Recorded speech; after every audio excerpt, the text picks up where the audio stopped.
ಒಂದು ಪುಟ್ಟ ಹಳ್ಳಿಯಲ್ಲಿ ರಾಮು ಎಂಬ ಬಡ ಹುಡುಗನಿದ್ದನು. ಅವನಿಗೆ ಅಪ್ಪ ಅಮ್ಮನ ಬಿಟ್ಟರೆ ಜಗತ್ತಿನಲ್ಲಿ ಅತ್ಯಂತ ಪ್ರೀತಿಯ ಜೀವ ಎಂದರೆ ಅವನ ಸಾಕುನಾಯಿ ಟೈಗರ್. ಟೈಗರ್ ಕೇವಲ ನಾಯಿಯಾಗಿರಲಿಲ್ಲ, ರಾಮನ ಪಾಲಿಗೆ ಬೆನ್ನಿಗಿರುವ ನೆರಳಾಗಿತ್ತು.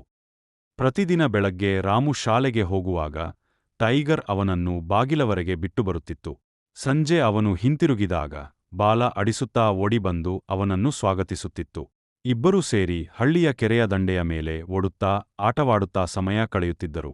ರಾಮು ರೊಟ್ಟಿಯಲ್ಲಿ ಅರ್ಧ ಭಾಗವನ್ನು ಟೈಗರ್ಗೆ ಪ್ರೀತಿಯಿಂದ ತಿನ್ನಿಸುತ್ತಿದ್ದನು.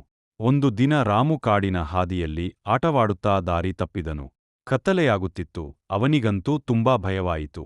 ಆಗ ದೂರದಿಂದ ಟೈಗರ್ ಬೊಗಳುವ ರಾಮು ಕಾಡಿನಲ್ಲಿ ಸಿಲುಕಿದ್ದಾನೆಂದು ಅರಿತ ಟೈಗರ್ ತನ್ನ ಮೂಸುವ ಶಕ್ತಿಯಿಂದ ಅವನನ್ನು ಪತ್ತೆಹಚ್ಚಿ ಅಲ್ಲಿಗೆ ಬಂದಿತು. ಟೈಗರ್ ತನ್ನ ಯಜಮಾನನನ್ನು ಸುರಕ್ಷಿತವಾಗಿ ಮನೆಗೆ ನೀತಿ. ಪ್ರಾಣಿಗಳ ಪ್ರೀತಿ ನಿಷ್ಕಲ್ಮಶವಾದದ್ದು. ನಾವು ಅವುಗಳಿಗೆ ಪ್ರೀತಿ ನೀಡಿದರೆ ಅವು ನಮಗಾಗಿ ಪ್ರಾಣವನ್ನು ಕೊಡಲು ಸಿದ್ಧವಿರುತ್ತವೆ. ಈ ಕತೆ ನಿಮ್ಗೆ ಇಷ್ಟವಾಯಿತೇ? ಖಂಡಿತ ಕಥೆಯ ಮುಂದುವರಿದ ಭಾಗ ಮತ್ತು ನಿಮ್ಮ ವಿನಂತಿಯಂತೆ ಈ ಕೆಳಗಿನ ಸಾಲುಗಳನ್ನು ಸೇರಿಸಬಹುದು. ಟೈಗರ್ ರಾಮನ ಜೀವನದ ಅವಿಭಾಜ್ಯ ಅಂಗವಾಯಿತು. ಈ ಅಪ್ಪಟ ಸ್ನೇಹದ ಕತೆ ನಿಮಗೂ ಇಷ್ಟವಾಗಿದ್ದರೆ ದಯವಿಟ್ಟು ಲೈಕ್ ಮಾಡಿ ಮತ್ತು ಸಬ್ಸ್ಕ್ರೈಬ್ ಮಾಡಿ. ನಿಮ್ಮ ಬೆಂಬಲ ನಮ್ಗೆ ಇನ್ನೂ ಹೆಚ್ಚಿನ ಪ್ರೇರಣೆ ನೀಡುತ್ತದೆ.